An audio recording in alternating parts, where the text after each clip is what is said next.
ఒకవేళ గనక మీ కెపాసిటీని మించి ఏదైనా అవసరం వచ్చి, సపోజ్ ఏదో యాక్సిడెంట్ అయింది, హాస్పిటల్ అయింది, అవసరం వచ్చింది, ఖచ్చితంగా వడ్డీ తక్కువ ఉన్నది తీసుకోండి. అవసరం ఉంది కదా అని ఎవడు ఎంత ఇస్తే అంత తీసేసుకోవద్దు. కొంచెం కష్టమైన హియర్ అండ్ దేర్ తీసుకుంటే ఖచ్చితంగా తక్కువ వడ్డీకి తీసుకోండి. ఆశపడి ఎక్కువ తీసుకోవద్దు. దానివల్ల చాలా చాలా మనకు ఎంత కావాలో అంతే తీసుకోండి. ఎక్స్ట్రా తీసుకున్నాక కట్టుకోలేక ఇబ్బందులు పాలవుతారు. Very important. రిలేటివ్స్ దగ్గర అయితే అసలే తీసుకోవద్దు. ఎందుకని? ఎంత ఉన్నా సరే పరువు చాలా చాలా ప్రాబ్లం అయిపోయి దాని నుంచి బయటకు రాలేక ఆలోచన కెపాసిటీ పోతుంది. సో అందుకని తెలిసిన బ్యాంక్ తీసుకోండి, లేకపోతే ఒక మంచి ఒక సిస్టమ్ నుంచి మన చిట్స్ ఫండ్స్ లాంటివి అట్లాంటి వాటిలో సిస్టమైజ్డ్ ఉన్నవి.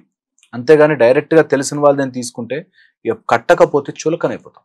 సో చాలా చాలా ఇంపార్టెంట్. నువ్వు ఒక బ్యాంక్ ఉన్నావు, నీకంటూ ఒక మెథడ్ ఉంటుంది, దాని ప్రకారం ఈఎంఐలు కట్టుకోవడం అట్లా జరుగుతుంది.